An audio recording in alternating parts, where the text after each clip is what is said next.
One European World Cup qualifying match was played yesterday. It saw Estonia at home to Portugal in Group 1. The Portuguese still capable of qualifying from a group which includes Switzerland, Italy and Scotland. So Portugal looking for a win, and though there was no score at half-time, the Portuguese took the lead after 61 minutes. A lovely curling free kick from Costa, opening the mark for them. Estonia had held on bravely for the first hour of play, but eventually Portugal finding a way through, and a lovely free kick it was too. And indeed the Portuguese were to make it 2-0 after 74 minutes, a corner from the left.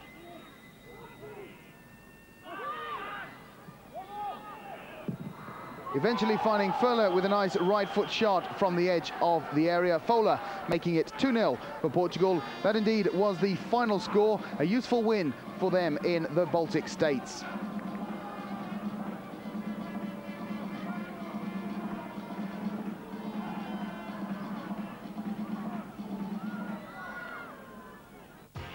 Indeed, that win means Portugal are still very much in the hunt for a place in the finals in the United States. They have 10 points from 7 matches, along with Italy. The group is led by Switzerland with 12 points. Portugal still have to travel to Italy and play home matches against both Switzerland and Estonia. Colombia have qualified for next summer's World Cup finals with an incredible 5-0 win against Argentina in Buenos Aires last night. The result means that if Paraguay beat Peru, then Argentina would be out of the competition. They drew, and that means Argentina will now play off against Australia.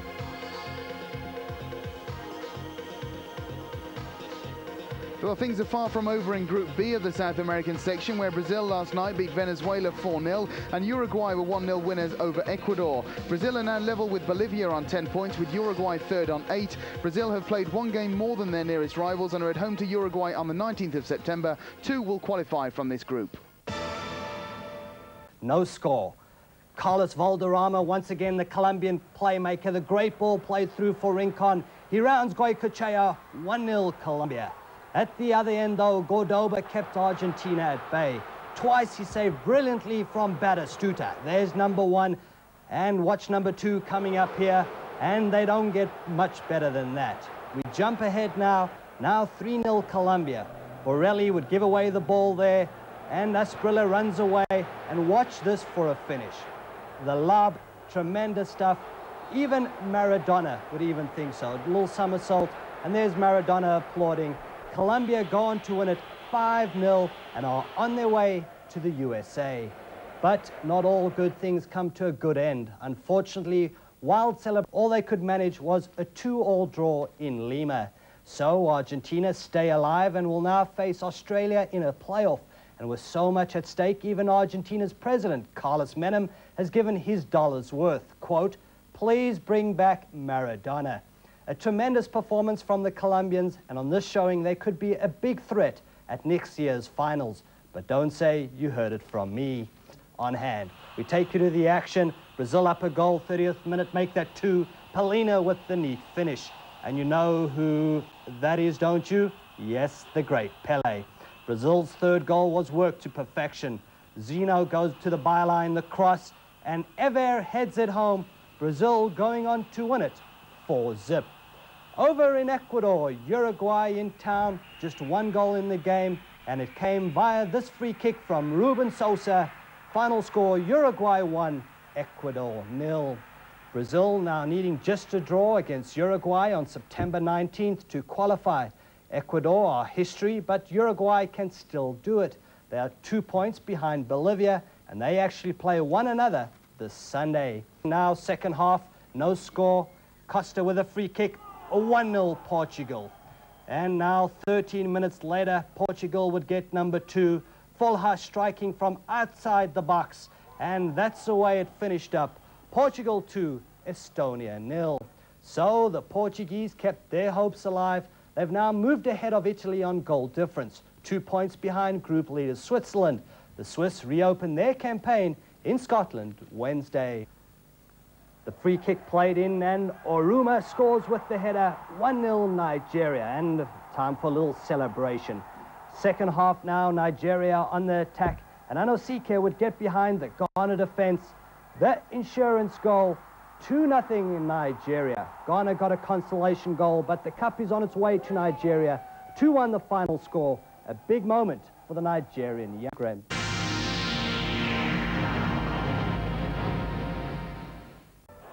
Well, it was a big night of World Cup football last night, and we begin our roundup in Group 3. The Republic of Ireland led the group before last night, and 2 points at home to Lithuania would have seen them virtually assured of qualification for the second successive World Cup finals. And it all started very well for the Republic after 4 minutes. A cross by Steve Staunton, bundled in by John Aldridge of Tranmere Rovers. That the 100th goal for the Republic of Ireland since Jack Charlton took over as manager.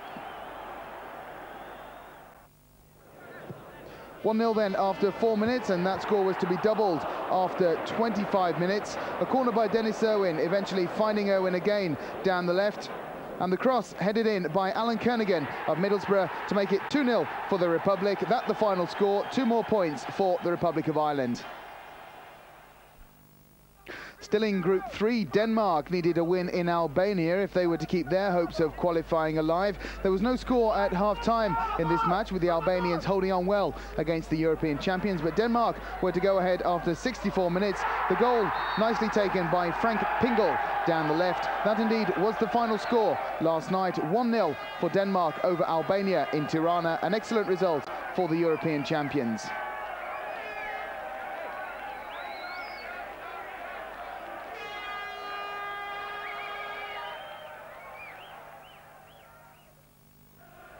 Northern Ireland have long since given up hope of qualifying for the United States, but they would have expected nothing less than a win against Latvia in Belfast last night, and they indeed took the lead after 35 minutes with Jimmy Quinn of Reading putting in Michael Hughes' corner. 1-0 the score at half-time for Northern Ireland. They made it 2-0 10 minutes from time, with Philip Gray from Sunderland getting the goal. 2-0 the final score. A good win for Northern Ireland in the rain in Belfast last night.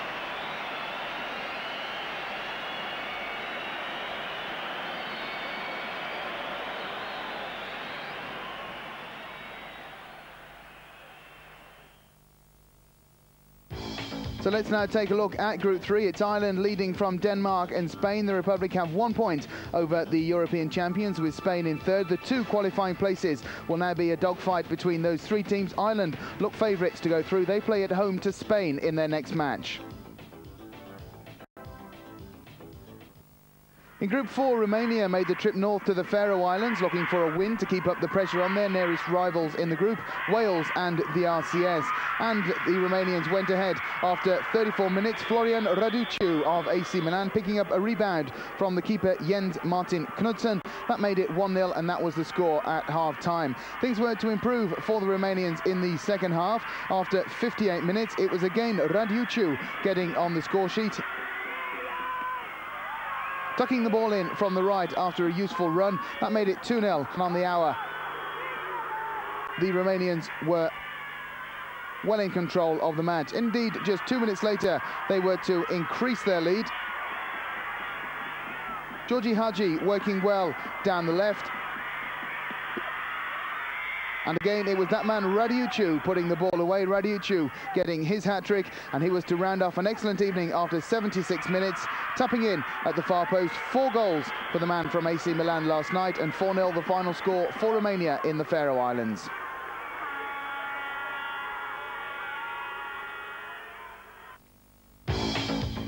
So let's now take a look at Group 4. Wales drawing 2-2 with the former Czechoslovakia last night. That could upset Wales' chances of qualifying. The Welsh are now 4th in the group, but they have home matches coming up against the RCS and Romania, and they can still qualify.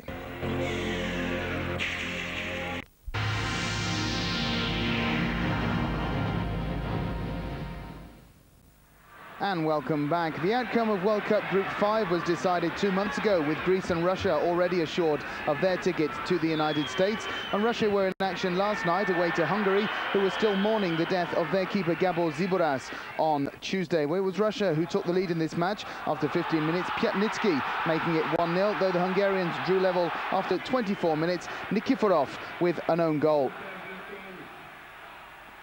That was the score at half-time, 1-1 between Russia and Hungary. But the Russians were to take the lead once again after 53 minutes.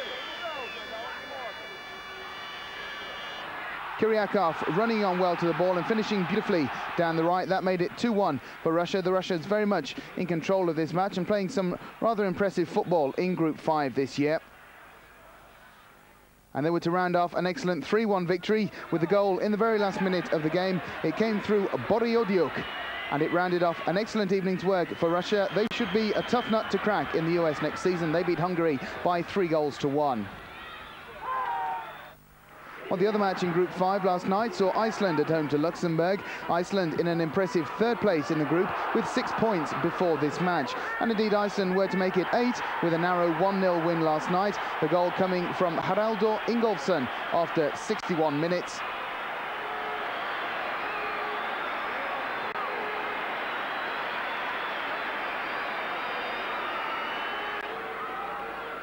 Ingolfsson scoring from the penalty spot, and 1-0 the final score for Iceland. That's how things look now in Group 5. Russia and Greece, as we've said, already booking their trip to the United States next year. Iceland, though, holding on to a very impressive third place. Hungary, very disappointing in fourth, and Luxembourg, as ever, in last place.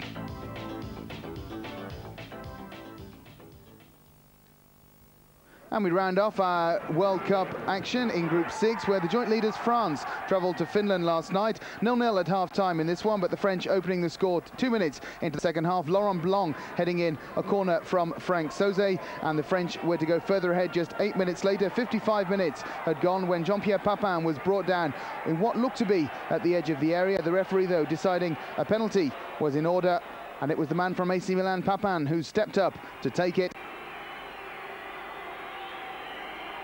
He rarely misses them, and he didn't miss that one. That made it 2-0, and France are now 95% sure of qualifying for the United States. The other match in Group 6 saw Bulgaria at home to Sweden. The Swedes favourites to join France in the United States, but Bulgaria is still capable of qualifying and looking for a win in Sofia last night. Well, they would have been happy with the start they got. Kostadinov brought down after 21 minutes, the referee deciding a penalty for that foul. Up stepped Risto Stoichkov of Barcelona to take it. Stoichkov scoring, and 1-0 the score for Bulgaria. A useful start for the home side. However, Sweden knew a point would be an excellent result for them, and indeed they equalised after 26 minutes. Martin Dahlin with a useful solo goal. 1-1 the final score, an excellent result for the Swedes. So what does all that mean in Group 6? Well, France need just 2 more points to qualify, and they're at home to Israel in their next match, so they shouldn't have too many problems. Sweden also look to be well on the way to qualifying. Bulgaria will rely on Sweden slipping up if they are to qualify.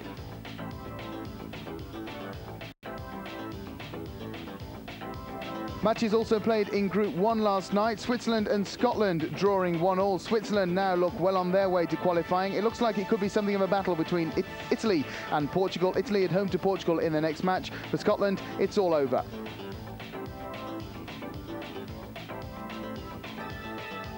An excellent 3-0 win for England over Poland at Wembley last night has rekindled their hopes of qualifying for the World Cup. Norway still lead the group. England travel to the Netherlands in their next match. If they get a draw, their qualification could be just about in the bag.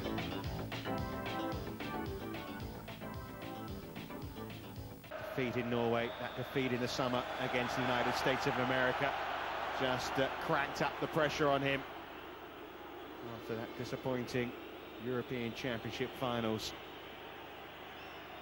13 goals in their form home qualifiers so far, though.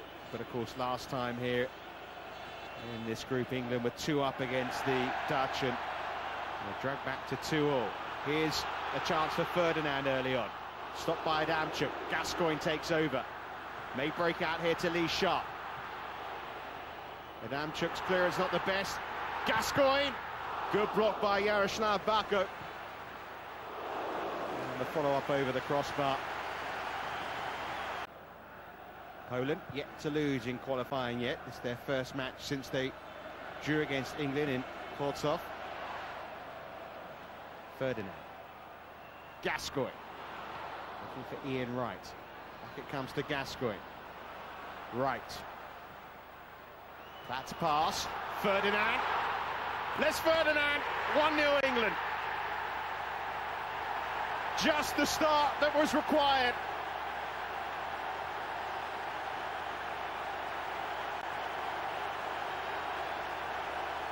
Ian Wright celebrating as if it was his own goal. Platt's ball forward, and look at the instant control here from Ferdinand. That's what created the opportunity. And then the cool finish for his second goal in only his fourth cap. Even leading by that Les Ferdinand goal. Here's Ian Wright, away from Adamchuk. Good save by Miroslav Bako again. Back in towards Platt. Good fall for Ian Wright, and Lashiksa gets it away. Poland maybe can break here with Tchaikovsky.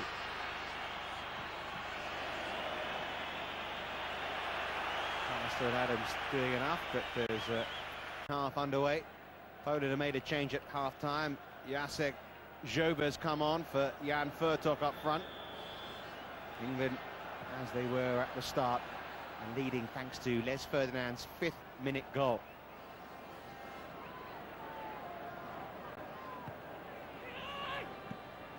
Cut out by Tony Adams into the arms of David Seaman. Well, the Poles led England for much of the game in the qualifier in Chortsov.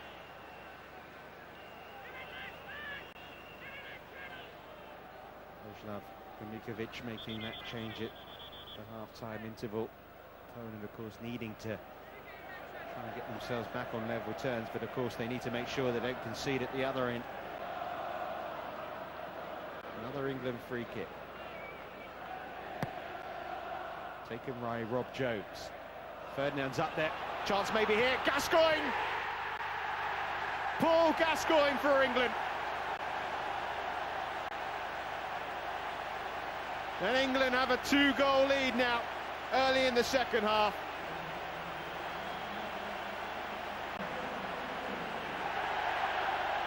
Such a popular figure.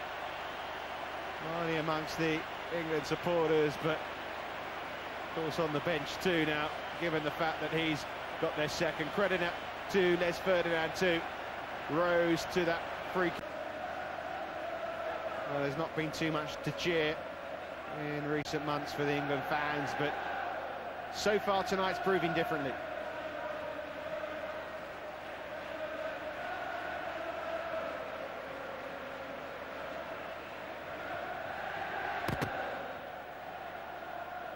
Gascoigne. Jones.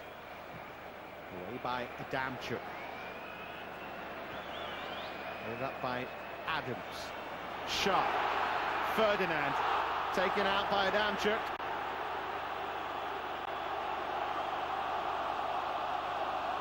There's Adamchuk in trouble here.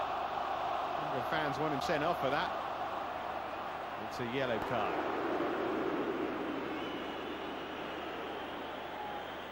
Well, Les Ferdinand, he's clattered there, hasn't he, by Barish, Adamchuk. Gascoigne lurking over this free kick for England. Pearce. Oh, what a goal! Stuart Pearce. Well, surely England have the 3 points now. They've certainly got 3 goals, and even Graham Taylor's smiling. It's a Pearce belter. The Nottingham Forest fullback rifles a left-foot shot.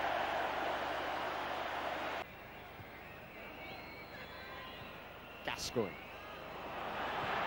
Ian Wright. Wright. Palmed away by Bako. Deserves a goal tonight, Ian Wright.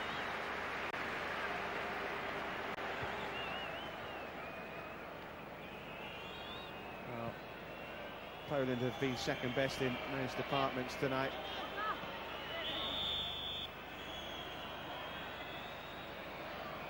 This was Ian Wright's opportunity. Tight angle. Found the target though.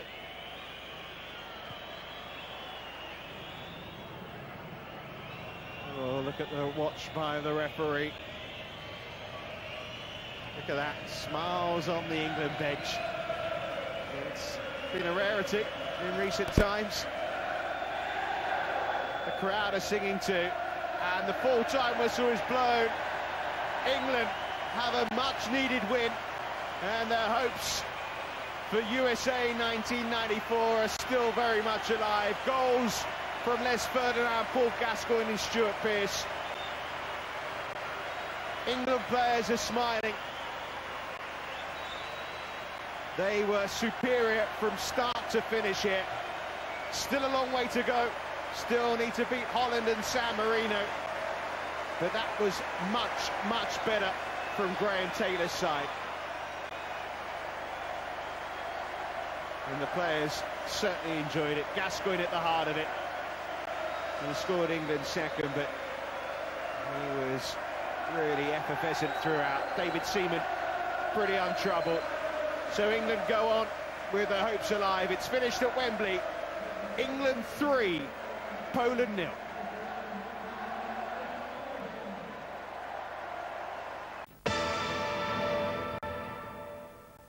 Well, while a number of European nations were involved in World Cup qualifying last night, Spain were taking on Chile in a friendly match in Alicante.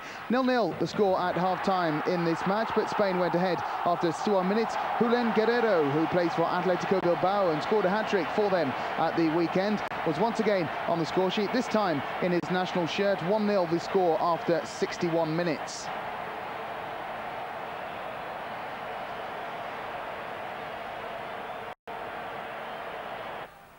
And indeed, Guerrero was to get on the score sheet once again. It came in the very last minute of the match. A bit of confusion in the Chilean penalty area.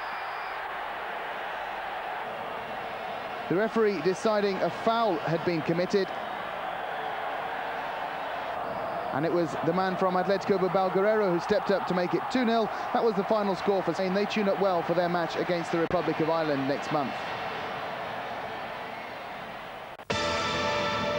And Romania beat the generous Faroe Islands 4-0. Raduccio bagging all 4 goals. Belgium were idle but are still comfortably in front. Romania are second, 3 points back and 1 ahead of the Czechs and Welsh. A draw for the Bolivians would have been enough to qualify. First half, the long ball played into the Bolivian box. Fonseca is brought down, penalty a little dubious. But Francescoli steps up, sends the keeper the wrong way. 1-0 Uruguay. 23rd minute, Bolivian free kick driven in, and Siboldi fails to hold, and Ramalho equalizes, and we are tied 1-1. Still first half, 51 minutes on the clock. A Uruguay free kick floated in, and there's Fonseca, a tremendous volley. And is this the choo-choo or the cha-cha? Never mind, Uruguay hold on for the big 2-1 victory. Venezuela and Ecuador can no longer qualify, but put your hands together for Venezuela. This was their first full international win since 1989. A better finish in the South American group you cannot ask for. The top 3 all have 10 points, Uruguay with the worst goal difference. In the final game Sunday, the Uruguayans are in Brazil, and Bolivia travel to Ecuador, still needing 1 point to advance. Magistralmente la acomodó Rubén Sosa, golazo de Sosa. Por el otro lado está el jugador Jorginho. A recibir Jorginho, el marcador de punta del equipo de Brasil, produce pase profundo, bien Bebeto. Bebeto que llega aquí, hay aroma de gol al segundo palo. ¡Golazo! Romario, Brasil. ¡Golazo! ¡Gol!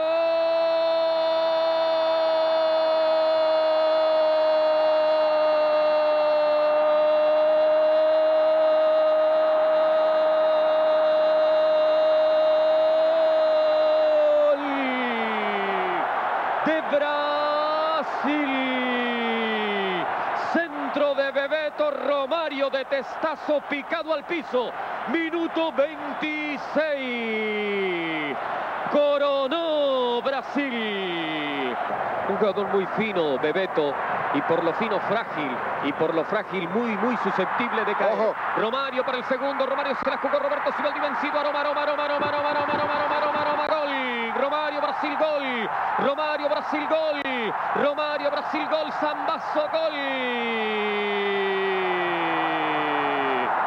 Gol.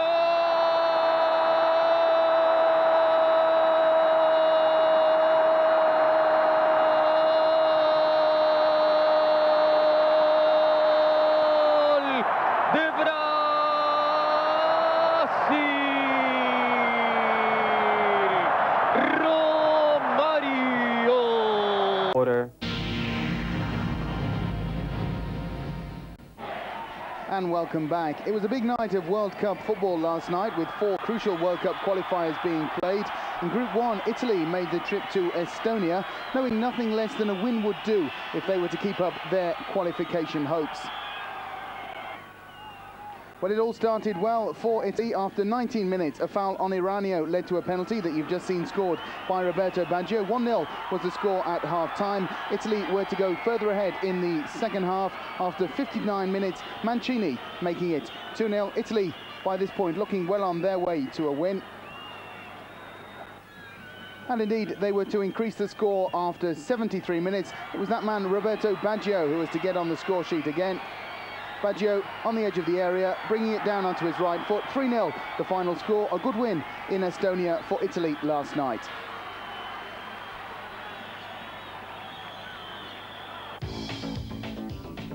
And this is how things look in Group 1 now. Switzerland still lead the group. Switzerland very much the favourites to make it through to the United States. But who'll go with them? Well, it's going to be a battle between Italy and Portugal. And Portugal have to travel to Italy for their next match. So perhaps Italy just the favourites to join the Swiss in the United States.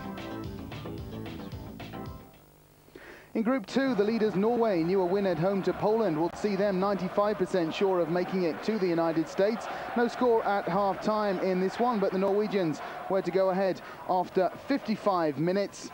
The ball coming wide to the left, put back over by Nielsen, and Jostein Flo hooking the ball in with the left foot. 1-0 to Norway after 55 minutes. It had been a tough first half, but the Norwegians just getting their noses ahead in the second.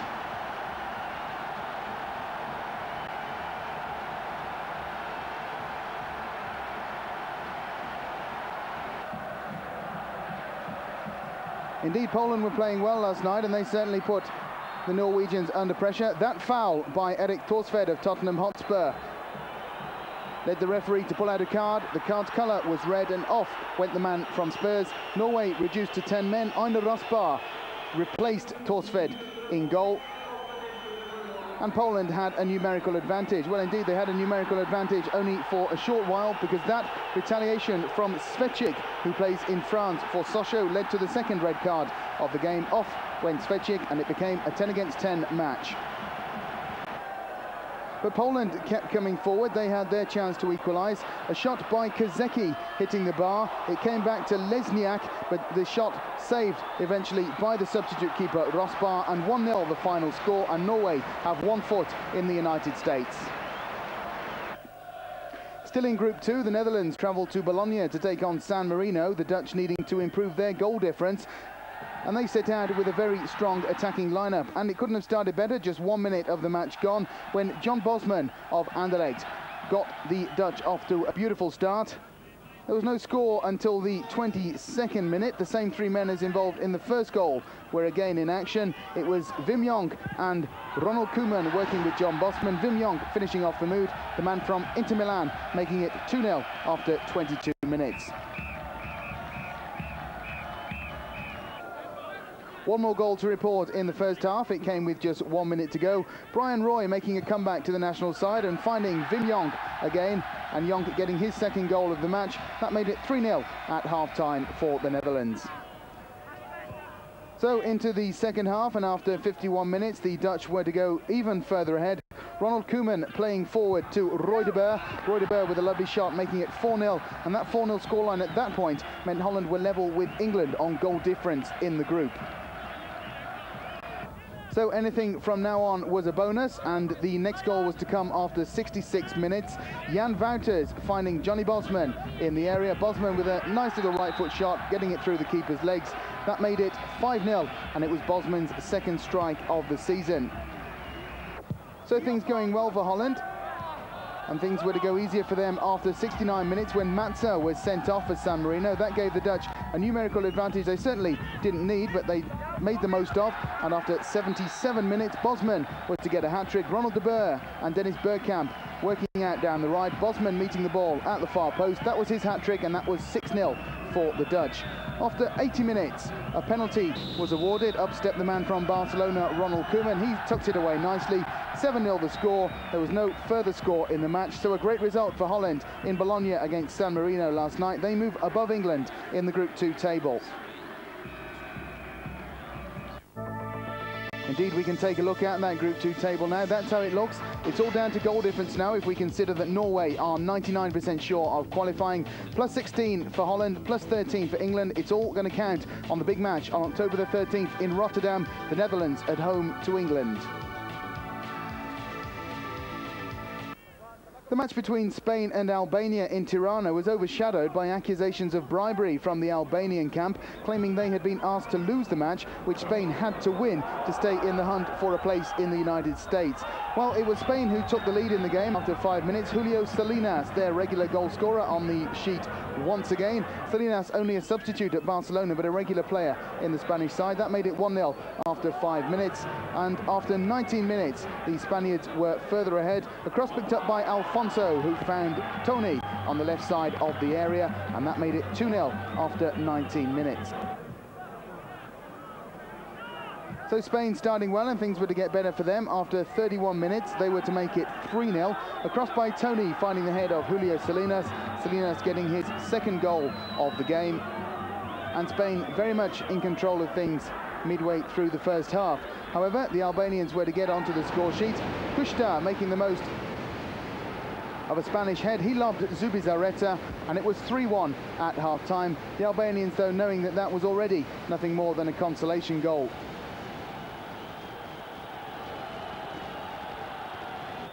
So into the second half we go, and after 60 minutes, the Spaniards were to go even further ahead. A long ball forward, finding that man Salinas, who couldn't do much wrong last night.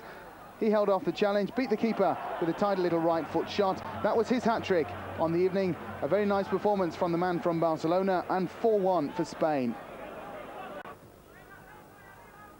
Well, the Spaniards weren't to be content with that, and after 67 minutes, Caminero was to make it 5-1 for the Spaniards. That was the final score. A good result, but the Spanish Federation is now looking into those bribery allegations. But let's now concentrate on how Group 3 looks. It looks very much as though the Republic of Ireland will make it through from this one. Who's going to qualify with them? Well, it's either Denmark or Spain. Spain now have a very tough run-in. They travel to the Republic of Ireland for their next match. 1 point for the Republic should send them to the United States.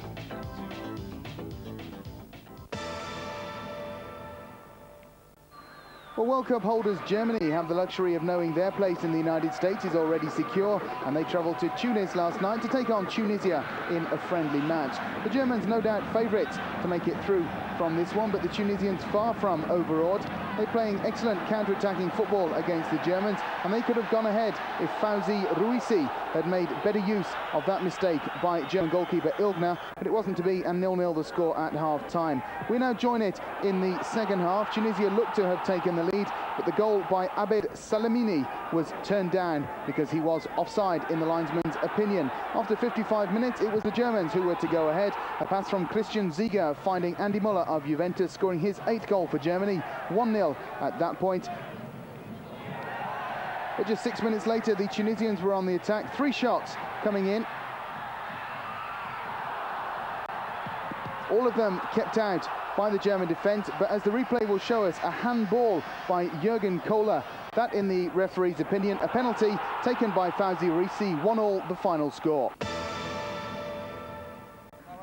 Well, there was also a friendly international played in Bucharest last night. It saw Romania at home to Israel. The Romanians still very much capable of qualifying for the finals. They, of course, play in the same group as Wales. No score at half-time in this one. We join the action in the second half. 4 minutes of the second half are played. Romania taking control of the match, playing nice one-touch football. And indeed, they were to take the lead after 49 minutes. A right foot shot from Bezarab Panduru, making it 1-0. That the final score. A very slim win for Romania last night, but they beat Israel 1-0 in Bucharest. It was a bad-tempered match against Poland. 2 players sent off in the second half. The crucial goal came on 54 minutes. The great header back, and Jostein Flo puts it in the back of the net. 1-0 Norway. Dying minutes of the game, Poland in search of the equaliser. First, Kosecki hits a crossbar with the great long-range effort. And then Lesniak's shot is well saved. Norway holding on for the 1-0 victory. a loss which has left Poland with very little chance of qualifying and without a coach. On Monday, Andrzej Streslau quit as the team's national coach after 4 years in charge. Over in Bologna, Italy, the part-timers San Marino trying to contain the Netherlands, but they found that a rather difficult task. Very first minute, Johnny Bosman on target, 1-0 Holland. Still first half, now 2-0. You can make it 3. Wim Jonk curling one in at the far post. The rout continued in the second half.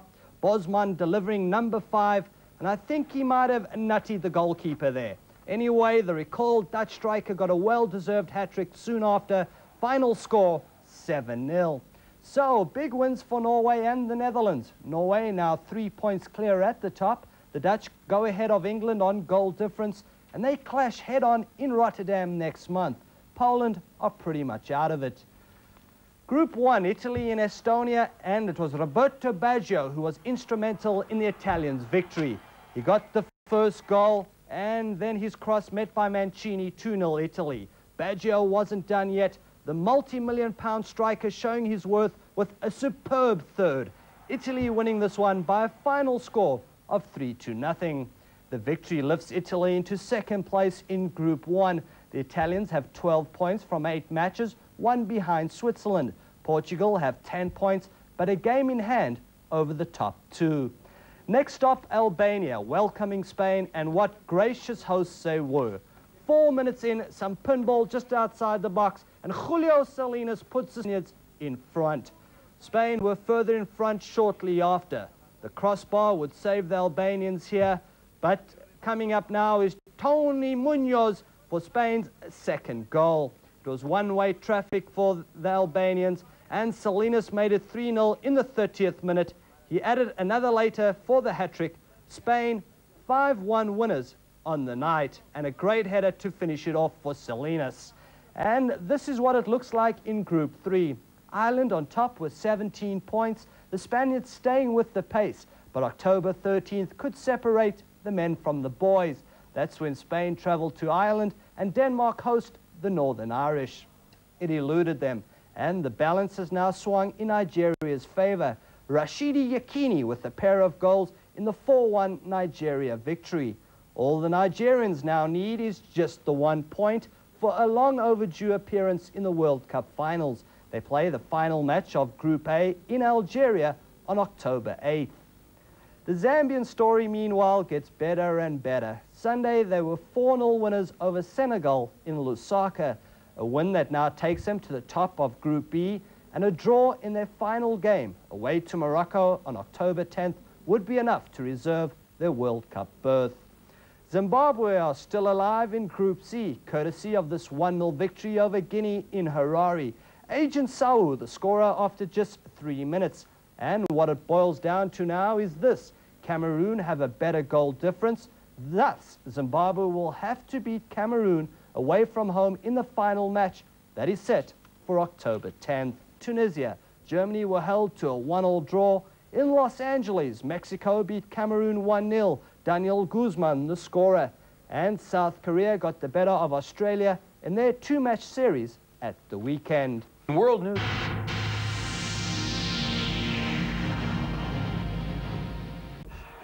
In Dakar, Senegal in yellow play Morocco in an African Group B World Cup qualifier. The visitors take the lead through Boybot. Morocco go 2-0 ahead when Senegal's goalkeeper can only palm Daoudi's shot into the net. More feeble goalkeeping gives Senegal hope when Zana reduces the deficit in the 64th minute. But Morocco capitalise on yet another defensive error when Fatoud completes the scoring.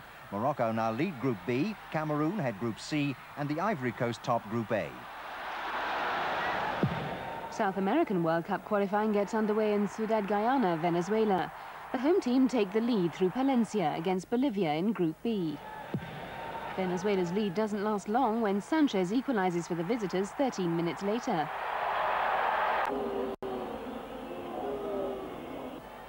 The Bolivian centre-forwards then begin to toy with the Venezuelan defence as Sanchez and Ramallo each go on to score a hat-trick.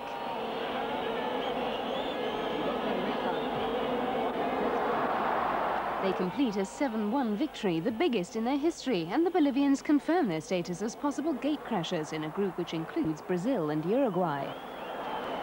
In the CONCACAF Gold Cup, the USA in white play Honduras in a Group A match in Dallas. The game is a replay of the Gold Cup's last final, which was won by the USA.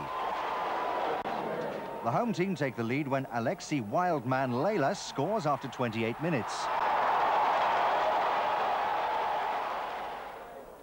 Honduran attempts to equalize prove controversial, with Bennett's goal one of two disallowed for offside. The USA qualify for the semi-finals, where they'll meet Costa Rica. Mexico take on Jamaica in the other game.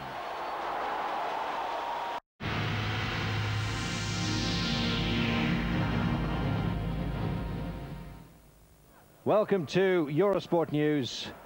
My name's Carlton Kirby. Plenty of World Cup action last night. Italy versus Scotland. The Scots simply playing for pride. Italy looking for a place in the World Cup qualifiers. Donadoni made it 1-0 after just 2 minutes. And just after the quarter hour, Casiraghi made it. Italy 2, Scotland 0.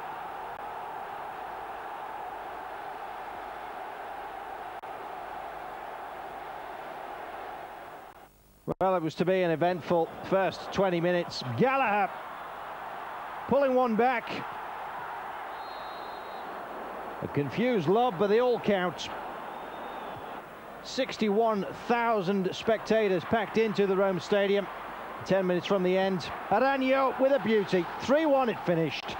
Italy up to the top in Group 1. And the reason for that, Switzerland, who'd previously been unbeaten in this group, look to be sitting pretty on top. Well, 55,000 people in the Lisboa Stadium. And it was Portugal who were the winners, keeping their hopes of a place in America alive. Just 1 point behind Switzerland now in second place. Portugal in third. Helmut Krug, after 9 minutes, an early goal. That's the way it stayed, though. Portugal 1, Switzerland 0. So let's take a look at Group 1. There are the results, and you can see Italy on top with 14 points, having played 9. Switzerland, their unbeaten record at an end.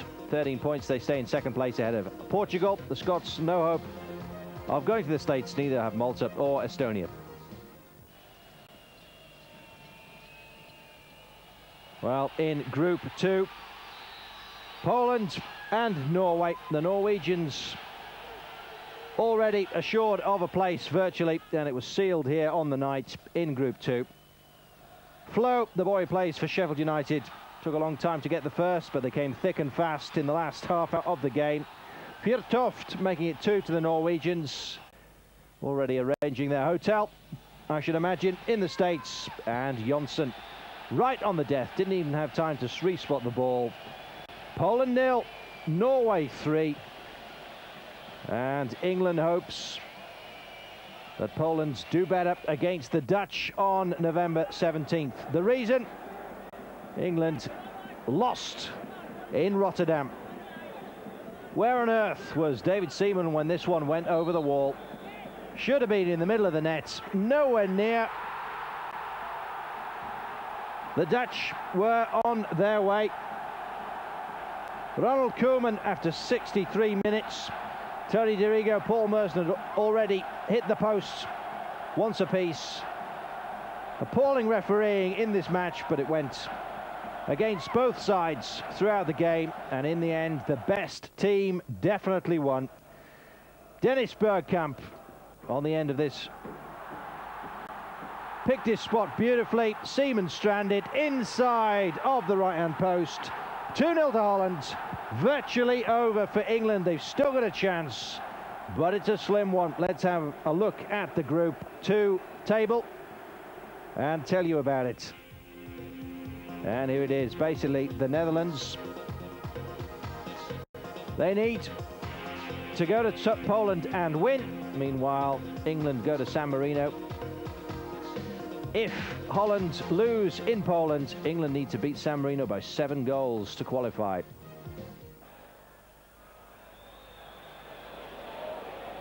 Denmark and Northern Ireland, Big Jack's men playing in Dublin. had lost 3-1 against Spain and were hoping that the Ulstermen were going to do them some favours. Well, it wasn't to be. Brian Laudrup on 83 minutes in Copenhagen. The man from Inter Milan finding the net. It wasn't a decent performance by any mark from the Danes. Northern Ireland held their own right until the end. This Billy Bingham's final game in charge of the Irish side. Denmark, though, on top of Group 3. And there the results you see. Big Jack's men go down 3-1 at home to Spain, and it means that Ireland fall from first into third place. Ireland travel to Northern Ireland for their final game. Denmark go to Spain. Very uncertain as to who is going to be going to the States. In Group 4, Romania were playing Belgium. The Belgians unbeaten, but still topping this group, Group 4. Despite the best efforts of the Romanians, well, that goal was disallowed. But the referee back in Romanians' good books with the penalty.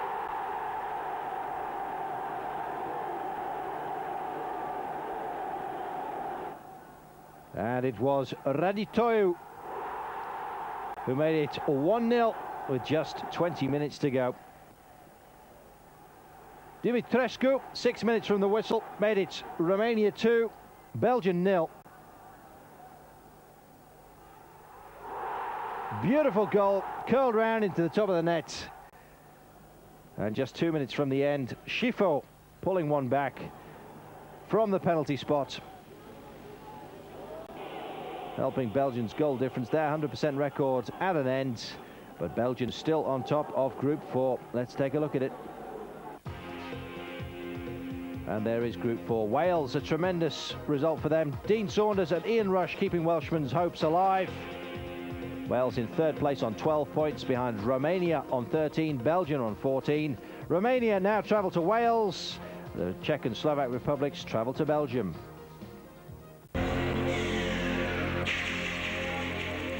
Up against Finland. And it was the Finns through Suominen who took the lead after 15 minutes. To the surprise of everyone, including the coach of the Finland side. He'd already said he didn't even want to look at the scoreboard at the end of this match. 6-0 it had ended the last time these two got together in the Stockholm Stadium. Dahlin made it 1-1 though. Within a quarter of an hour.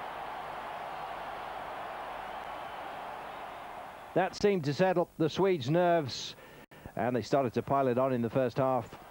Larsson, with 5 minutes to go, made it 2-1.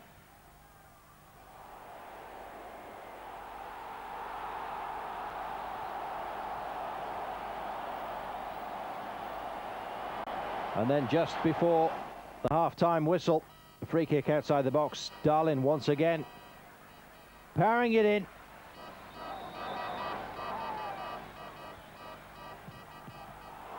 On hand to scoop home the rebound.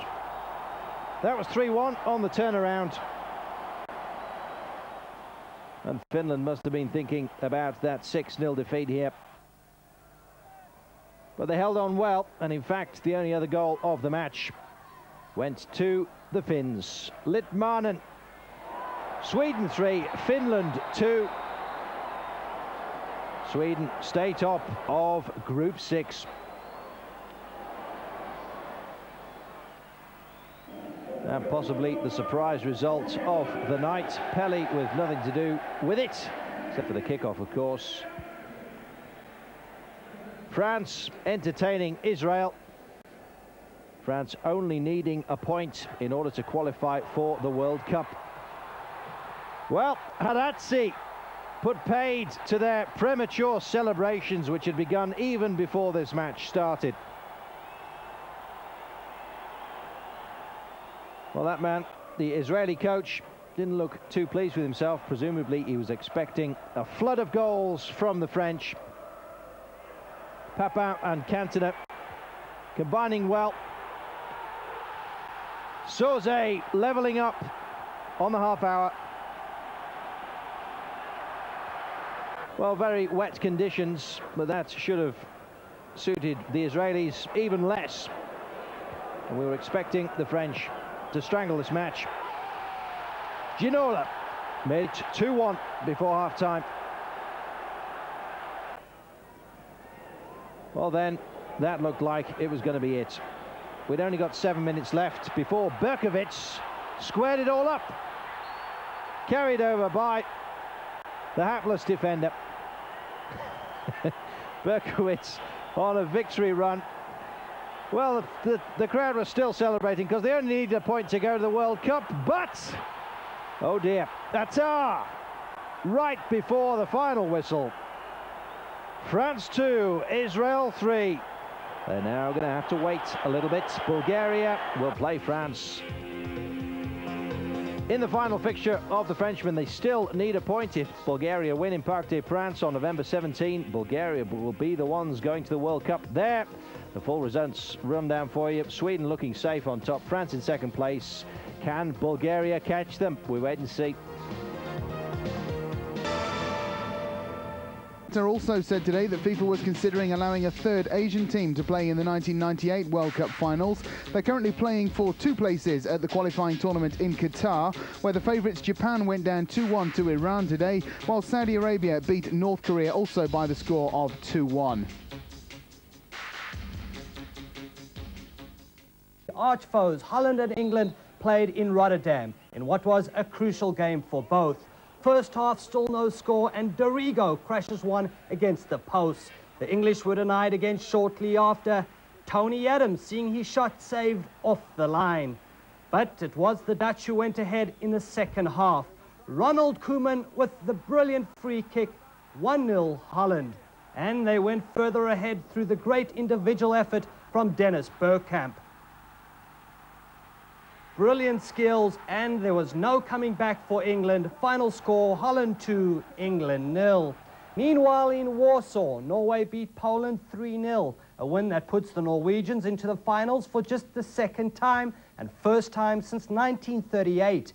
Now for England to make the finals, they need to win by 7 goals in San Marino, and Poland have to beat the Netherlands at home in their final qualifying match. Even the biggest English optimists have to have their doubts. Sweden, meanwhile, will be making their second consecutive appearance in the finals after beating Finland 3-2. Martin Dahlin on target twice for the Swedes. France had their chance to qualify as well, but were stung 3-2 by Israel, the Israelis scoring twice in the last 10 minutes. In Sofia, the Bulgarians stayed alive. They beat Austria 4-1, avenging the 3-1 defeat in Vienna on April 14th. So the fat lady hasn't sung just yet in Group 6, but she will on November 17th. That's when France are at home to Bulgaria, the French needing a draw to clinch the other World Cup berth. Group 1 is still looking for a winner. On Wednesday, Portugal revived their own hopes and put Switzerland's on hold. Hal Pinto with the game's only goal after just 9 minutes. Final score there, Portugal 1, Switzerland 0. In Rome, Italy got the vital win they needed, 3-1 over Scotland. Doni, Casiraghi and Eranio, the marksmen. The 3-time world champions will be assured of a place in the United States if they beat Portugal next month in Milan. In all likelihood, they will need both points because Portugal has a game in hand and the Swiss only have lowly Estonia left on their schedule. In Group 4, the battle for both qualifying spots intensified. Belgium only needed 1 point to move on, but the Romanians beat the group leaders 2-1 in Bucharest. While over in Cardiff, second half goals by Dean Saunders and Ian Rush was all Wales needed against Cyprus to remain in the hunt. Looking at the standings, the Romanians are now only 1 point behind Belgium, and they need just a draw against Wales in their last qualifier to advance. The Czechs are not out of it either, but will have to win both their remaining games, one of which is away to Belgium. Denmark struggled until late against Northern Ireland, but maintained their unbeaten record in Group 3. Brian Laudrup on 83 minutes with the game's only goal. In Dublin, Ireland could have qualified with the victory, but could not cope with Spain. Julio Salinas netting twice for the Spaniards. This group is now as wide open as the Grand Canyon, and it isn't any clearer looking at the final games. Denmark are away to Spain, needing at least a draw. A point for Spain there, and Ireland will have to beat Northern Ireland. Monday, the Iraqis fired their coach Adnan Dijal and 2 of his assistants following Friday's circus against North Korea. Iraq held a 2-0 lead, both goals scored by Ala Jabor. But North Korea got 2 back. Kim Jong-il with the equalizer here after some neat work. 2-2 the score now. And the North Koreans then completed their impressive comeback with the game winner on 80 minutes, leaving the Iraqis in total disarray and one coach fuming, and later fired. 3-2 North Korea. Also on Friday, Saudi Arabia and Japan played to a scoreless draw. Then on Saturday, South Korea defeated Iran 3-0. In Monday's action, Saudi Arabia beat North Korea 2-1 and Iran got the measure of Japan. It's a round-robin tournament finishing a week from Thursday. Saudi Arabia making the early... The match had been billed as Desert Storm 2, and Iraqi fans began their celebrations early. After just a minute, an error in the Saudi defence allowed Ahmed Ameshin to score.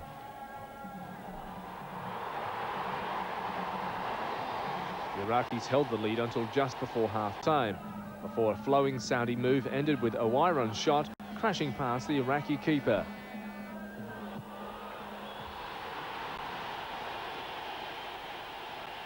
The Saudis had a great chance to book a place in the finals in America when they were awarded a second-half penalty. But Mouwalid put the spot kick high and wide to leave the group of death very much alive. Mark O'Leary, Sky News. Well, this afternoon, Japan beat South Korea 1-0 to go top of the table, and a win for Iran against North Korea now leaves the group wide open. Just 2 teams qualify for the finals in America. Hate to say it, but they've still got... In and out the venue for the Asia Zone World Cup qualifiers. Iraq in the green against Saudi in the all-white strip. And it was Iraq in the very first minute. Ahmed Radi who opened the scoring. Well, Iraq couldn't believe it. The Saudi side more than favourites for this match. And indeed, the coach's job, Jose Candido, was under threat as soon as this popped in.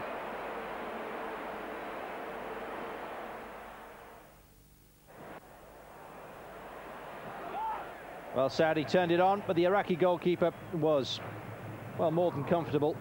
Mohamed Yassim.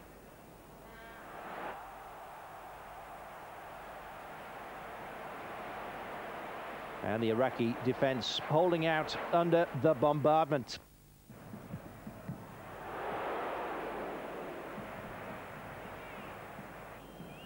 Well, pretty evenly matched, these sides.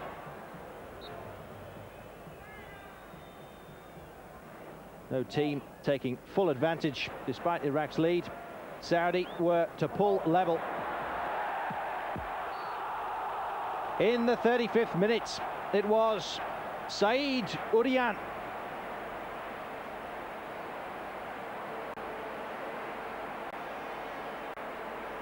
And very pleased he was too.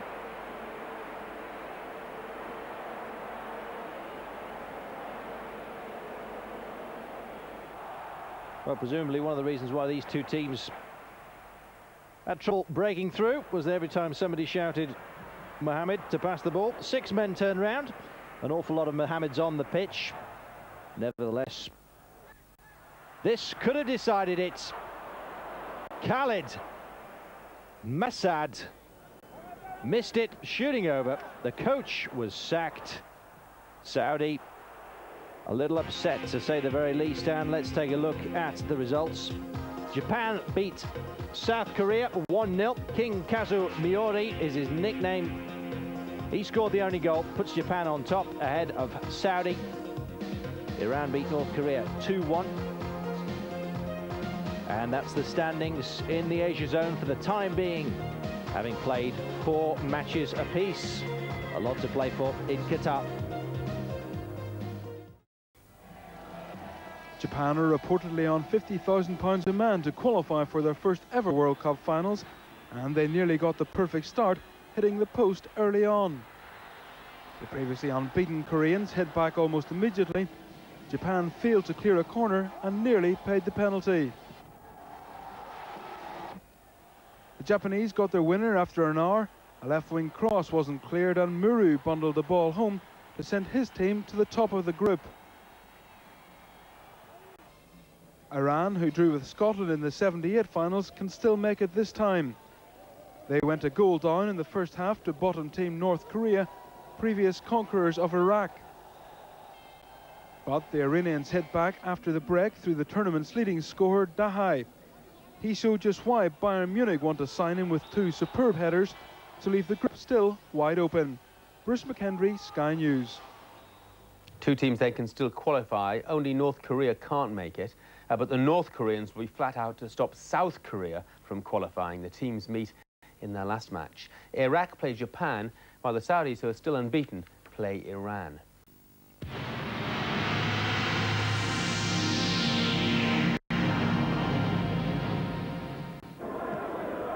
Welcome back. Playing for pride, Hungary and Luxembourg in Group 5 of the World Cup qualifiers. Russia and Greece, already the teams heading for the States.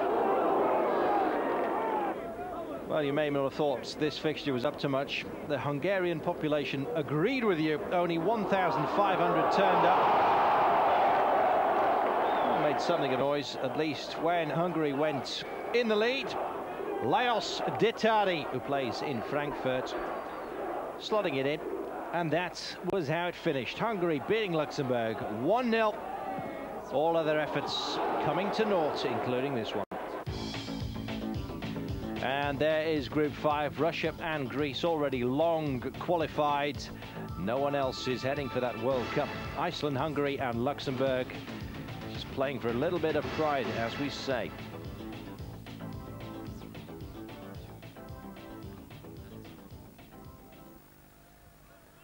Well, Austria have not won away from home for 3 years. Well, it might be a difficult statistic to get your brain round, but that's an awful long time by any standards. And Ronnie Rosenthal, former Liverpool player, after 2 minutes put Israel in the lead in Tel Aviv. 25,000 turned up, better than in Hungary. That's probably because Israel did so well against the French, you may remember, in Parc des Princes, beating them 3-2. What a cracking game that was. Well, this match had its moments as well. Reinmeier slotting it in to level the scores. After 14 minutes, you'd have thought there'd be more goals, but that's the way it stayed. 1-1, it remained. Neither Israel or Austria in with a shout. Bulgaria still in there, though. And in a moment, we'll have a look at the table, Group 6. Well, our producer obviously loves this goal. Maybe he's Austrian. And here we go, Group 6. Sweden already there. France, will they make it? Well, they were very, very certain. Only needed 1 point with 2 games remaining, and all they had to play was Israel and Bulgaria. They lost to the Israelis. Will they lose to Bulgaria and blow it? Wait and see.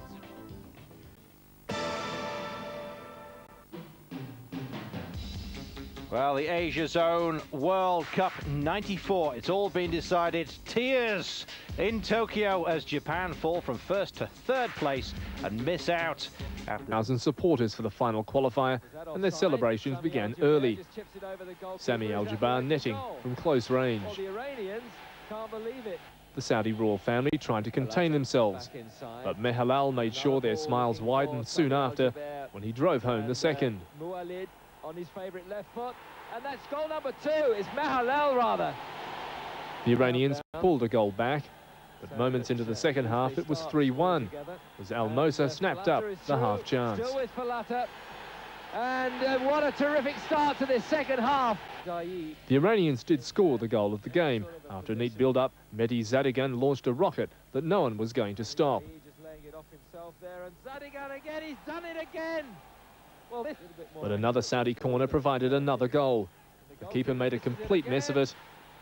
And the Saudis knew their passage to America was secure. Has put Iran in all sorts of problems. South Korea defeated their northern rivals, but didn't expect to qualify, as Japan were expected to beat Iraq. All three games were being played at the same time, and the South Koreans were playing for pride. They won 3-0, but on full time the team were told the result of the Japan game, a 2-2 draw, and South Korea were through to their third successive World Cup finals. As for Japan, Miura opened the scoring early against Iraq, and that sparked off a dance of delight from the Japanese supporters. Nakayama made it 2-1 with 20 minutes to go. The Japanese thought they were safe, but Iraqi substitute Jafar Omran scored in the final minute to deny Japan a first ever trip to the finals, and left their players distraught and wondering what might have been. Mark O'Leary, Sky News. The two places from the Asian qualifying group went to Saudi Arabia and South Korea. Japan failed to qualify just on goal difference. South Korea defeated their northern rivals.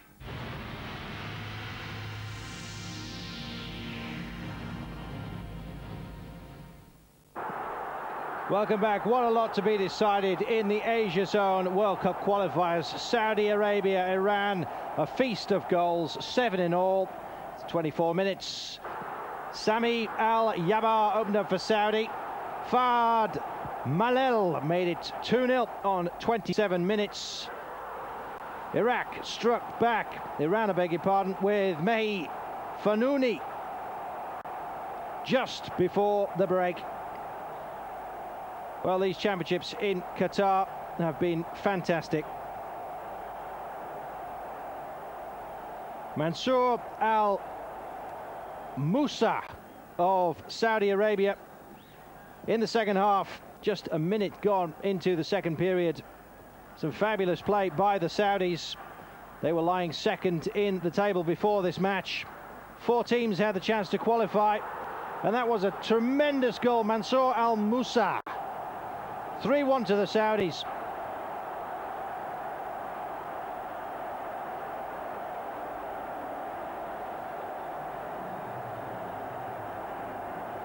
Well, the Central African teams lit up Italia, and it looks like the North Africans are going to do the same in the United States. Fanouni, 3-2. Well, nerves amongst the royal box in Doha. They needn't have been rattled. 63 minutes into the game. Idris left in plenty of room at the back. 4-2 to Saudi. And on the death, Zirche, 4-3. So Saudi qualified. Who else would join them? South Korea played North Korea. North Korea were already out of it. The South needed to win this game to qualify. Youngwon, Sungho and Suk Ju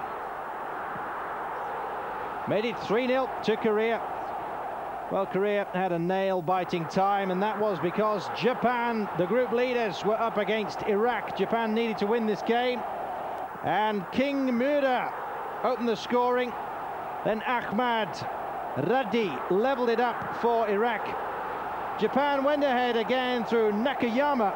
They were celebrating in Tokyo. They're already bidding for the 2002 World Cup.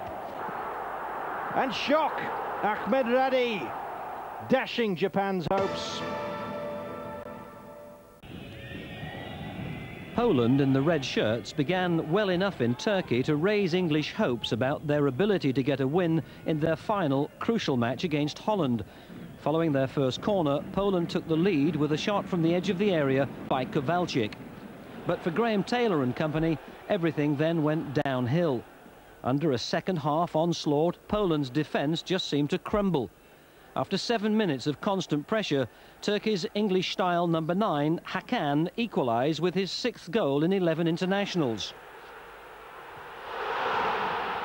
He's one of 3 in the Turkish team who'll play for Galatasaray against Manchester United next week, and a diving header almost brought his second. But it was one-way traffic, and after 66 minutes, number 8, Bülent, surged through the demoralised Polish defence to clinch Turkey's best result in this World Cup qualifying campaign. No change in the top positions in Group 2, but England's dream looks increasingly distant. In Group 4, the RCS needed just 13 minutes to score against Cyprus. Dubovski's free kick catching out the keeper at the near post. And yet another free kick led to goal number 2 10 minutes later. Only a defeat for the RCS would have altered this group marginally in favour of Wales, but that chance had gone when a shot from number 7, Hapal, sneaked in the bottom corner. In the second half, Cyprus had 2 players sent off and conceded a super third goal. Nemecek starting the quick breakout from defence, which finally ended with number 10, Skurabi, showing the strength which made him one of the top players in the last World Cup. The RCS now third on goal difference in this group, ahead of Wales, who will qualify if they win their final match against Romania at Cardiff Arms Park by sufficient goals. Still plenty to play for in Europe, but in Asia their 2 qualifiers were decided on Thursday night in neutral Qatar. 5 nations had their sights on the finals. Group leaders Japan, Iraq, who had to win their last match to qualify, South Korea, who needed to beat North Korea to have a chance of a 3rd successive finals, Saudi Arabia aiming for their first, and Iran playing here in red against the Saudis, who began the sharper and opened the scoring through Sami Al-Jaber midway through the first half. Fahad Mihalel made it 2-0 3 minutes later.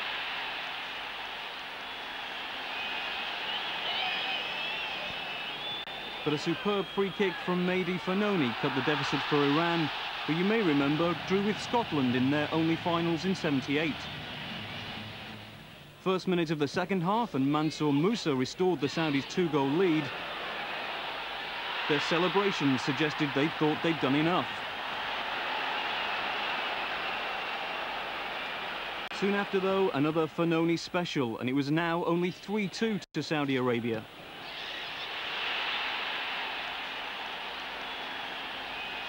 But a 4th goal settled it. Hamza Idris capitalising on a goalkeeping blunder. Only their 2nd win in 5 group matches, but nonetheless the cue for a night of Arabian delight.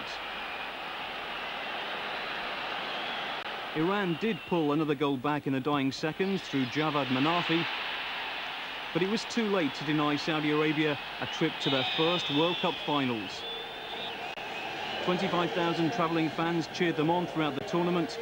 Thousands more brought the roads back home to a standstill. Now the seats must brace itself for an Arabian invasion. South Korea could no longer determine their own fate after losing to Japan on Monday. But playing in red, they knew victory over their neighbours from the north would give them hope.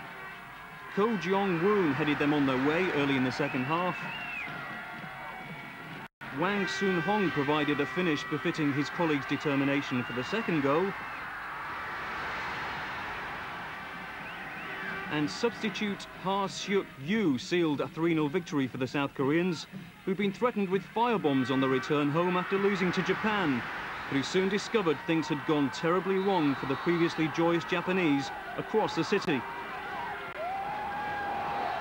A win against Iraq would have been enough for Japan, and they were given an ideal start with a 5th-minute goal from their country's star name, Kazuyoshi Miura, who was quickest to react to the rebound from this shot that hit the bar.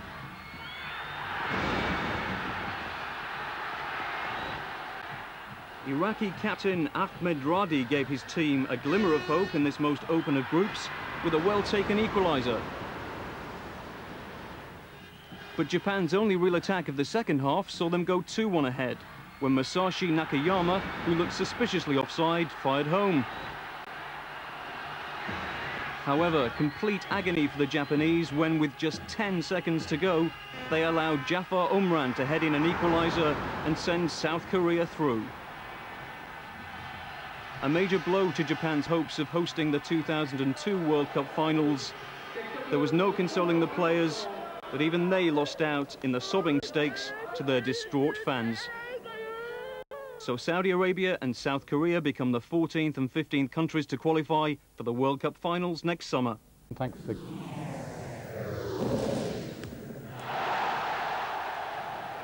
In the final round of Asian World Cup qualifying in Qatar, fair play is the order of the day when Iraq play Iran in a game billed as the mother of all soccer matches.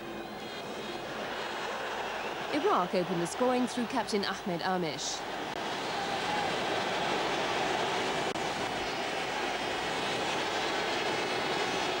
But their Iranian rivals require just a minute to equalise after a miskicked clearance falls to Ali Dai. Iraq, with just a point from their first two matches, get the win they desperately need when Al Jabour scores in the 37th minute. Despite 2 sendings off and 5 bookings, the match is devoid of real malice and both teams maintain their qualifying chances. The same evening in Doha's Khaled Stadium, South Korea in red face group leaders Saudi Arabia. Mohammad Daiya's disastrous goalkeeping allows Shin Hong-gi to give the South Koreans the lead. In the last minute, the Saudis are awarded a corner. Ahmed Madani's dramatic equaliser maintains Saudi Arabia's unbeaten run. 5,000 of their fans invade the pitch, and a confrontation with opposition fans ensues. FIFA take a dim view of the incident and threaten the Saudi Football Federation with sanctions.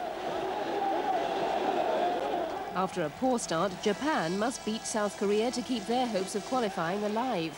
Kazumura's 13th goal in the competition earns them a slender victory and promotes them to the head of the group.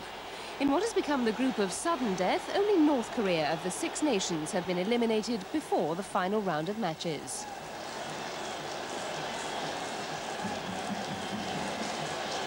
Maradona set up Argentina's goal in the first half, scored by Balbo, but the Australians hit back with an equaliser from Vidmar 3 minutes before the interval.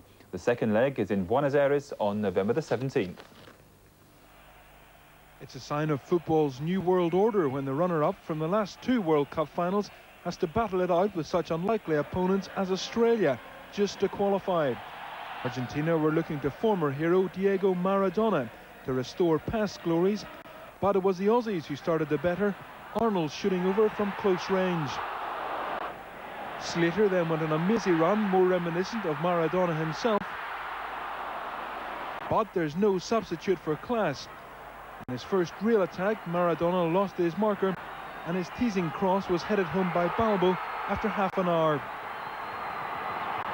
Any thoughts Argentina had for a Sydney stroll disappeared just minutes later, however.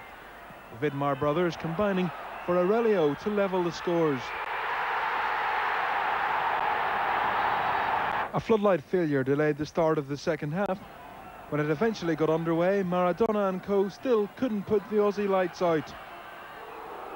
Indeed, Van Blurk had a great chance to win it for Australia in the last minute, but delivered the kind of finish rugby out half Michael Lina would have been proud of. Maradona marked his comeback with a booking, but with the second leg to come in Buenos Aires, it looks as though the little Argentinian will be gracing the world stage in America after all. Bruce McHenry, Sky News.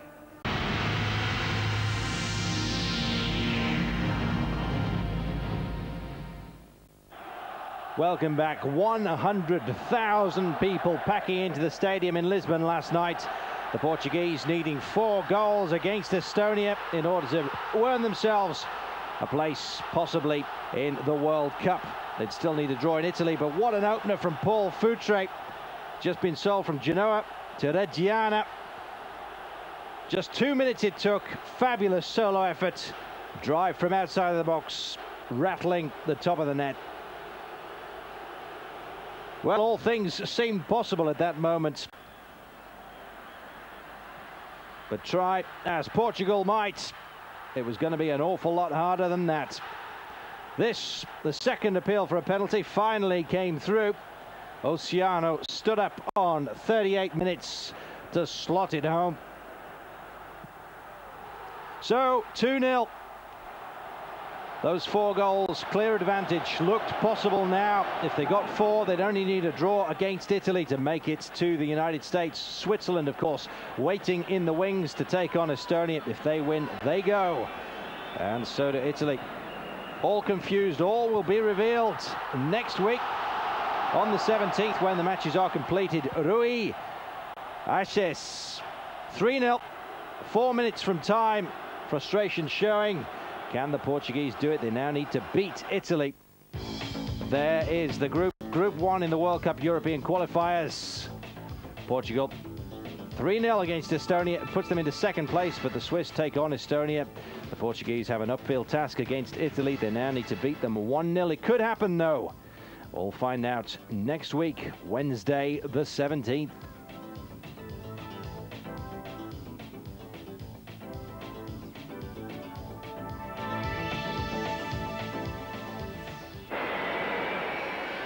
Well, this match didn't really matter. Sweden already qualified for the United States in Vienna in front of 25,000 people against Austria. Austria with one of the most appalling records in European football. Haven't won away for 3 years. Well, they were at home here and looking like they were going to go down again. 67th minute before the first goal went to Mild of Sweden.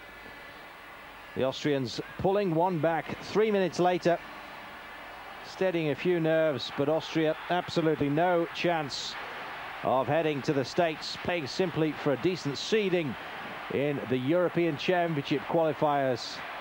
The draw for that being made in January.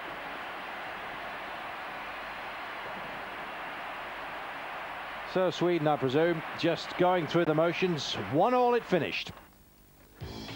And the other match, Finland surprisingly beating the Israelis in Tel Aviv 3-1. Israel, of course, who beat France in that tremendous match at Parc des Princes, beating them 3-2. That means that France need to beat Bulgaria in order to be assured of joining Sweden in the World Finals.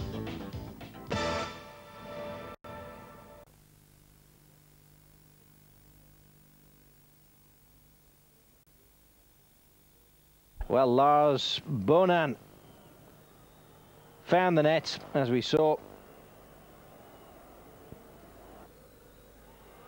The man who scored against England. And there he was, after hitting the post early on. Lars Bohinen pulling one back for the Norwegians, but it was all over. Turkey 2, Norway 1. Let's have a look at the standings. And there they are, Norway on top with 16 points, having played 10. The Netherlands in second place. They, of course, go to Poland. If they lose, and England slots 7 past San Marino. I keep saying it. I'm just hoping it's going to come true. But then England...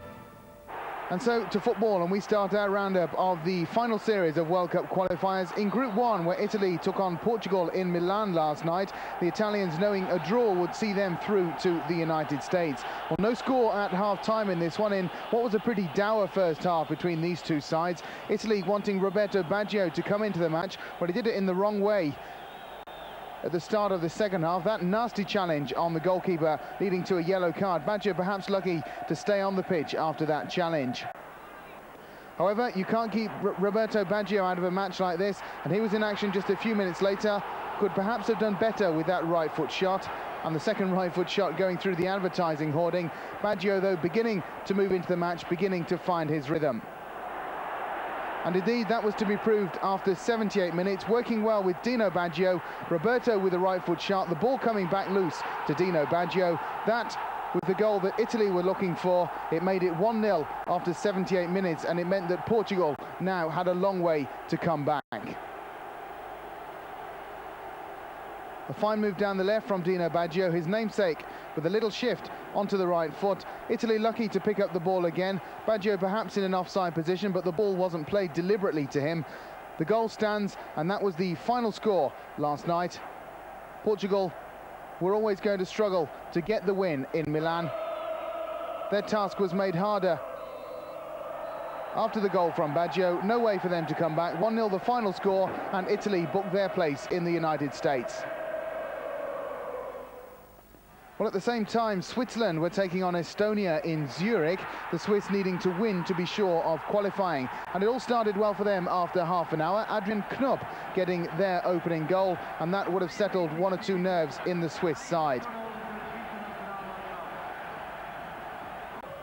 Switzerland then starting off down the right track, and it was to get even better 4 minutes later. Breggy getting the second goal. And Switzerland now looking to be on their way to victory and, of course, on their way to the United States. Indeed, Estonia hadn't won a game in their group before this match, and there was little chance of that happening last night. Switzerland made it 3-0 just on half-time, the goal this time coming from Christoph Orel.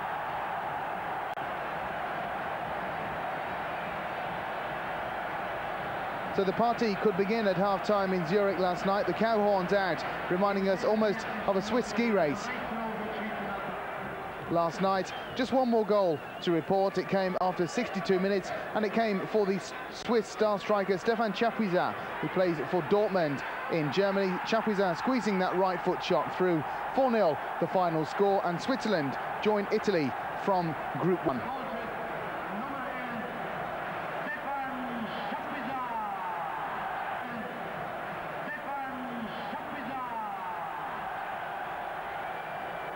So let's now take a look how it all finished in Group 1. Italy finish on top of the group on 16 points, ahead of Switzerland on 15. Portugal missed out by 1 point. Scotland, of course, lost all hope of qualifying 1 or 2 months ago. Behind them come Malta and Estonia.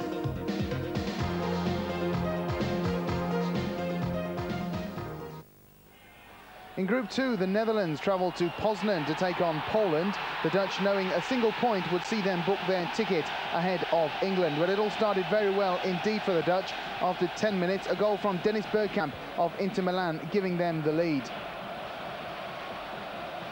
1 or 2 people wondered whether Poland would have the heart to play this match. Poland, of course, playing only for pride, having lost all hope of qualifying a long time ago. However, they were to draw level after 12 minutes. The goal coming from Marek Lesniak after something of a mix-up in the Dutch defence. Lesniak finishing well, and that made it 1-1. And you can see by the smile on his face that Poland was certainly in this game for the win.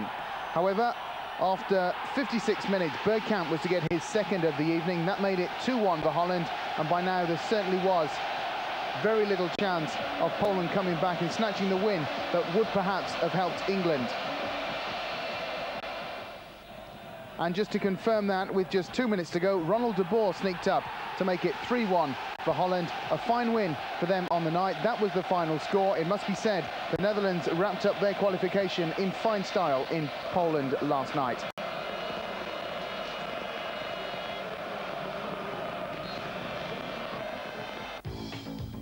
So the Netherlands join Norway from Group 2. Hats off to England for their 7-1 win in San Marino last night, despite going down by 1-0 after just 8 seconds. It all came a bit too late, though, for England. They lost the qualification by drawing at home to the Netherlands and Norway. Those two make it through from Group 2. In Group 3, Spain took on Denmark in Seville. Denmark needing only a draw, while Spain had to win. And the Spanish certainly got off to a disastrous start. That challenge by goalkeeper Andanu Zubizarreta leading to a red card. The foul was on Mikael Laudrup. Zubizarreta, the veteran, couldn't believe it. But there was no way the referee was going to change his decision. That meant Spain were down to 10 men after just 8 minutes. Coach Javier Clemente decided to bring on the substitute goalkeeper Canizares, taking out one outfield player. And he would certainly have been pleased with his choice. Canizares pulling off a dream display once he came on. A wonderful save there from point-blank range from Flemming Poulsen. And at half-time, the two sides went in 0-0. Well, Spain, as we've said, playing with 10 men, but they were to go 1 up after 63 minutes. Peter Schmeichel will be disappointed with the way he came out for that ball. Perhaps impeded slightly by Baquero, but Hierro didn't ask any questions. He put his header away, and Spain were 1-0 up after 63 minutes, much to the delight of Julio Salinas on the Spanish bench. Take a look at it again.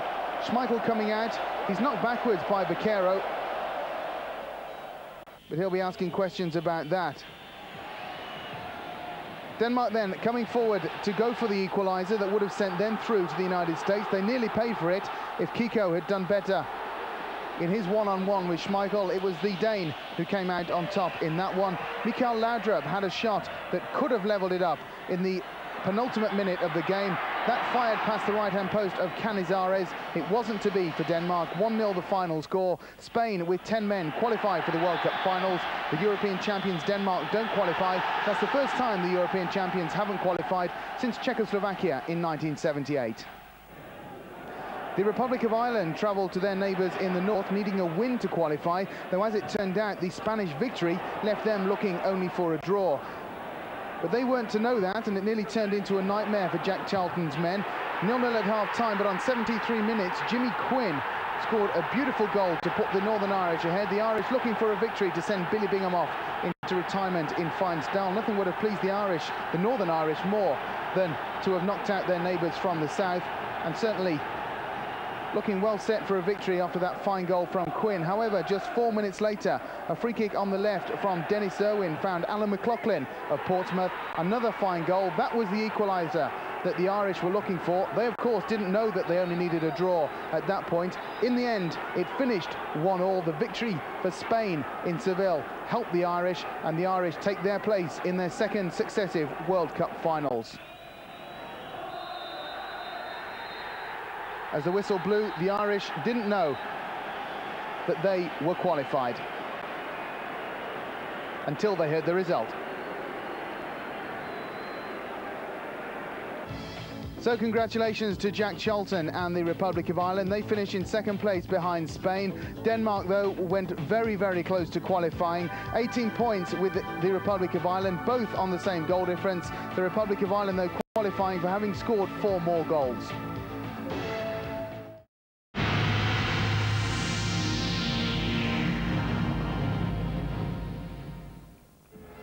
And welcome back. And so to Group 4, where the long-time leaders Belgium needed only a draw at home to the former Czechoslovakia.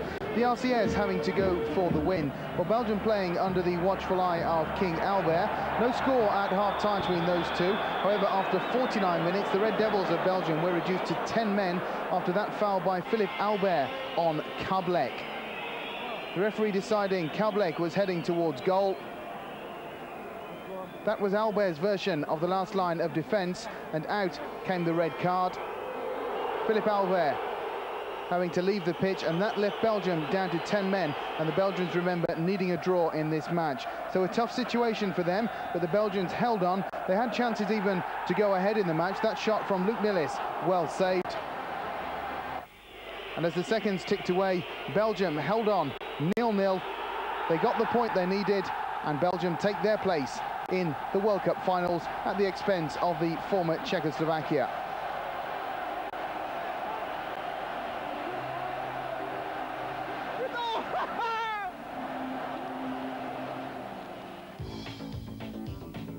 And Romania will join Belgium. They won 2-1 in Cardiff last night and killed off Wales' hopes of qualifying. So no British team will play in the World Cup finals. A spectator was killed at the match by a firework.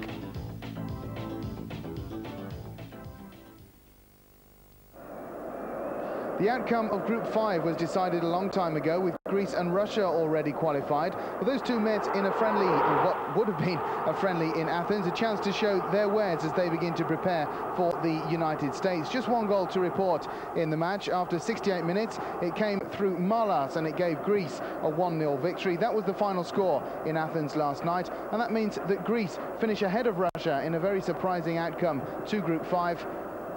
The Greeks will certainly have their word to say in the World Cup finals next year, as will the Russians, no doubt. So let's now take a look at how it all finished in Group 5. Greece finishing on 14 points ahead of Russia. Then come Iceland, an excellent third place for the Icelandics. Hungary in 4th, Luxembourg in 5th. Only 5 teams in this group after Yugoslavia were taken out.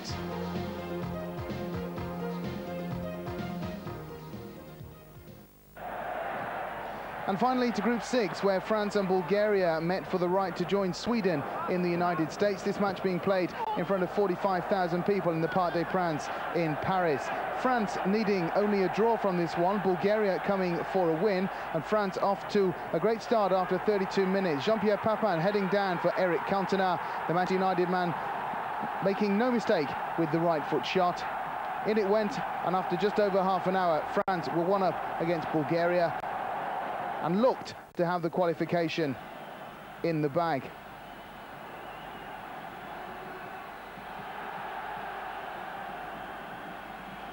However, the French were far from impressive in the first half, and they were unable to hold on to that lead. And after 37 minutes, it was Emil Kostadinov who popped up for a lovely header from the corner on the left. That made it 1-1, and that was the score when the teams went in at half-time. So a nervous time for France and their manager, Gérard Houllier. Houllier would have known that France had conceded a last-minute goal against Sweden, and also a last-minute goal against Israel that saw them lose that match. Both those last-minute goals had cost them their qualification, and of course, a repeat of that would have sent France out of the World Cup last night. And indeed, you couldn't have written the script better if you were a Bulgarian. That last-minute goal came once again in the very last minute. Emil Kostadinov getting his second of the evening. A stunned silence at Parc des Princes last night. No time for France to come back. 2-1 the final score. One of the most dramatic finishes to a World Cup qualifier. But France would quite certainly have done without it. So let's take a look at Group 6. That's how it finished. Bulgaria with that amazing 2-1 win in France. Who would have said a few months ago that France wouldn't qualify? But from Group 6, it's Sweden ahead of Bulgaria. Those that miss out are France, Austria, Finland and Israel.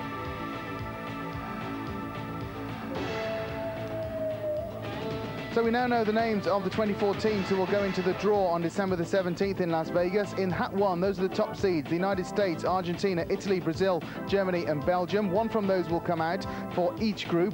There are 6 teams in 4 hats. Each one will be pulled out, forming 6 groups of 4. In Hat 2, Spain, Russia, Cameroon, Ireland, Romania and Mexico. Hat 3 will see Colombia, the Netherlands, surprisingly only 3rd seeded, indeed seeded in the 3rd series of teams. Along with them, Morocco, Bulgaria, South Korea and Sweden, and the lowest seeds Saudi Arabia, Bolivia, Greece, Nigeria, Norway and Switzerland. The draw on December the 17th, I can remind you, in Los Angeles. Jugada personal, minuto 37. Continuamos en eliminatoria mundial, pero cambiamos de escenario. Vamos al Estadio Nacional de Australia, territorio de Oceanía, madrugada de octubre 31 del año 93, en lo que se llamó repechaje, 2 partidos ida y vuelta, uno de Sudamérica contra uno de Oceanía. Por Sudamérica Argentina, por Oceanía el equipo de Australia. Diego Armando Maradona fue el invitado de honor a esta cita. Volvió a aparecer con la selección argentina. En ese partido frente a Australia, buen juego de Maradona, no había lucido mucho en la primera media hora. Aquí va atacando por zona derecha con perfil de izquierda y la pierde. La pierde con el jugador Jovanovic, la recupera frente a Jovanovic, levanta el centro con la izquierda, la cabeza de Balbo, certero y al fondo de la red para el 1-0 con que se ponía a ganar el cuadro argentino. Toda la genialidad de Maradona expuesta en solo segundos. Cuando se promediaba la primera media hora del partido en territorio australiano, en cancha de visita, Abel Balbo conseguía el 1-0. Repetimos la jugada todo, observémosla aquí, la genialidad de Maradona. Primero había perdido la pelota, después la recuperó, tira el centro con la pierna izquierda, la cabeza de Balbo, muy cerca a la media altura del poste del arquero australiano, y el balón termina en la red. Otro ángulo de la jugada, ahí está como se dobla, contorsión el atacante que milita en el fútbol italiano, el atacante argentino, al servicio de Diego Armando Maradona. El balón en la red. Parcialmente, Argentina 1, Australia 0 en partido de visita para la selección argentina de Alfio Basile, que se obligaba, repetimos, a estos 2 juegos en el repechaje. Pero vino la reacción australiana. Slater, el mejor jugador del campo de juego. Servicio a la mitad. Wad, el hombre que marcó mucho tiempo a Maradona, levanta la cabeza, entrega el balón a Widmer en lo que se reclamó fuera de juego, y Aurelio Widmer después, en el puntazo final, empuja el balón a la red de Goicoechea para el 1-1 parcial. Respiraba el equipo canguro. La selección australiana, que tenía ahora la opción de regresar a Buenos Aires a jugarse la posibilidad de la clasificación al campeonato del mundo. Otro ángulo de la jugada, de Widmer a Widmer. Salida en atropellada de Goicoechea y el balón al fondo de la red. 1-1 final en el estadio australiano. Vendría luego la revancha de este juego de repechaje en el estadio de River, en el estadio de Núñez, entre Australia y Argentina. 17 días después sería esta confrontación. Por ahora el partido se esfumaba en Australia. 1-1. Y ahí está la forma como va a jugar hoy con doble pantaloneta Diego Armando Maradona. Su banda de capitán, sus 1,66, 166 centímetros de genialidad futbolística. Este malabarista de la pelota que empieza a hacer magia con su pierna izquierda en un césped que quedó de otro color. A Argentina se le había reclamado por parte de la crónica especializada, cruda y a veces cáustica, un resultado que le dieron Fernando Redondo sacó ventaja, Fernando Redondo cambió el panorama, metió hacia el centro para Perico Pérez, ponen a correr Batistuta, arranca Batistuta que si le engancha hacia adentro es buena, le pegó incómodo, da en el cuerpo de un hombre. ¡Gol!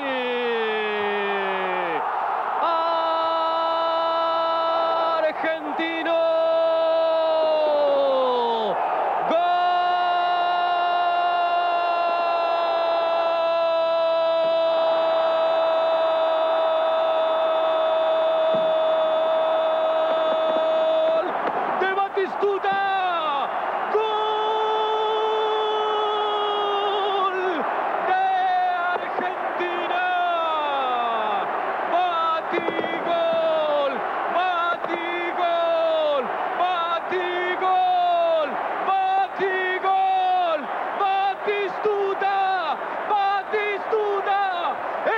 Clasificación, el de la visa, el del tiquete, Argentina 1, Australia 0.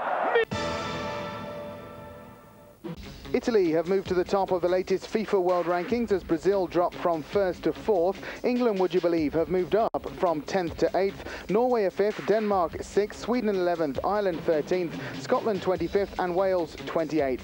We'll be back with more football news after this short break.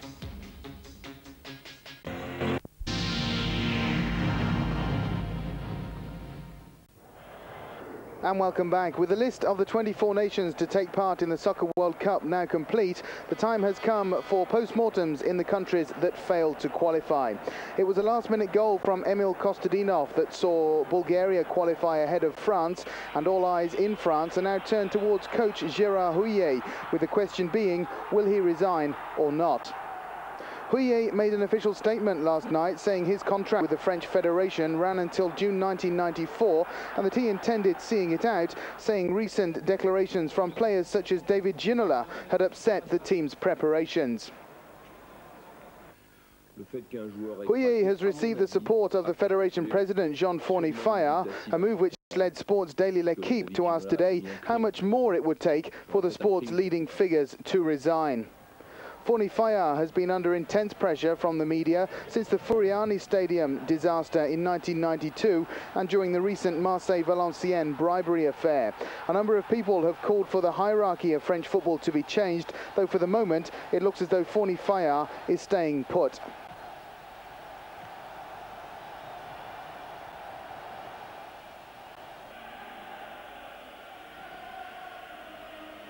England failed to make it to the World Cup for the first time since 1978. England's chances in Group 2 disappeared, notably due to home draws against Norway and the Netherlands and defeats in away matches against both those nations. Not surprisingly, the British press is calling for manager Graham Taylor to resign, but Taylor has said he is going nowhere for the moment.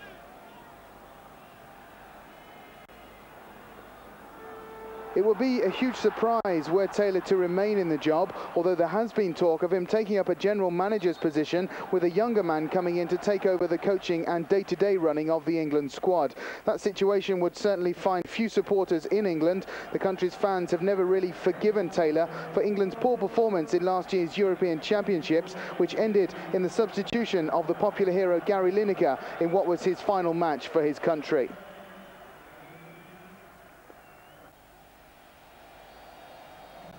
They say the higher you climb, the further you fall, and that would seem to be the case for Denmark. Just last year, the Danes were riding high after winning the European Championship. On Wednesday, they hit rock bottom as they were knocked out by Spain after a 1-0 result in Seville. For the moment, manager Richard Muller-Nielsen has escaped hard criticism, the Danish press concentrating on the role played by the Greek referee in Wednesday's crucial match, which the Danes needed only to draw. The Danes claim goalkeeper Peter Schmeichel was impeded by Spanish player Baquero in the move leading up to the game's only goal, which was scored by Hierro in the second half. Denmark also say they should have been awarded a penalty during the match. Well, after the post-mortem, the time will come to rebuild in France, England and Denmark, but for the moment, as the Danish press proves, the fans are still mourning.